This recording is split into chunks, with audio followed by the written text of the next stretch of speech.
କିଛି କହିବେ ଟୁର୍ଣ୍ଣାମେଣ୍ଟ ବିଷୟରେ?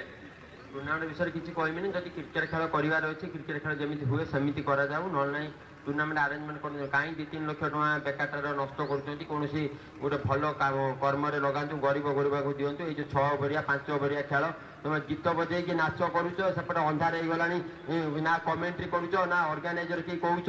ଜଣେ ଯାଇକି ମାନେ ଏକ୍ସଟ୍ରା ପ୍ଲେୟାର କି ସେ ପ୍ଲେୟାର କି କ'ଣ ହାଉଳି ଆଇ ସିଏ ପଶିକି ଯାଇକି ପାଣି ଦେଉଛି। ତମେ ଅନ୍ଧାର ତ ହଉଛି ତମେ ଜାଣୁଛ ନା, ତମେ କେହି ଅର୍ଗାନାଇଜରଙ୍କର କିଛି ଗୋଟେ ରିକ୍ସ ଅଛି। ଆଉ ଯଦି ସେମିତି କିଛି ନାହିଁ ତାହେଲେ କାହାକୁ ଯଦି ଜିତେଇବାର ଅଛି ତମ ମାଇଣ୍ଡରେ ରହୁଛି, ତମେ ଡାଇରେକ୍ଟ ଡାକିଦେବ, ତାଙ୍କୁ ୱିନର କରିଦେଲେ ଅସୁବିଧା କ'ଣ ଅଛି?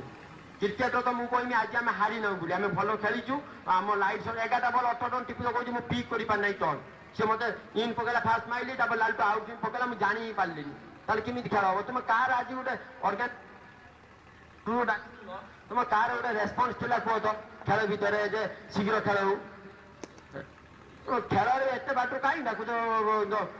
10-15 ହଜାର ଟଙ୍କା ଗାଡ଼ି ତେଲ ସାରିକି ଆସିବୁ, ସେଠୁ ଖେଳି ସାରିକି 300 କିଲୋମିଟର ଆସିବୁ, ତମ ଟୁର୍ଣ୍ଣାମେଣ୍ଟ ତମେ କ୍ୟାନସଲ କରୁଥିଲୁ ଆମେ ପାରିବୁନି ବୋଲି। ଆସି ଫାଷ୍ଟ ମ୍ୟାଚ୍ ଯେତେବେଳେ ଷ୍ଟାର୍ଟ କଲ 6 ଓଭରିଆ କଲନି, ସେମିଫାଇନାଲ କାହିଁକି ଲଟେରୀ ତାପରେ ଟଚ୍ ପକେଇ ଦେଉନ? ମୁଁ କହୁଛି ପକଉନା, ସେଇଭଳିଆ ସେମିଫାଇନାଲ କିଏ ୱିନର ହବ ସେଇଭଳିଆ ଗୋଳା ପକେଇଦେବ।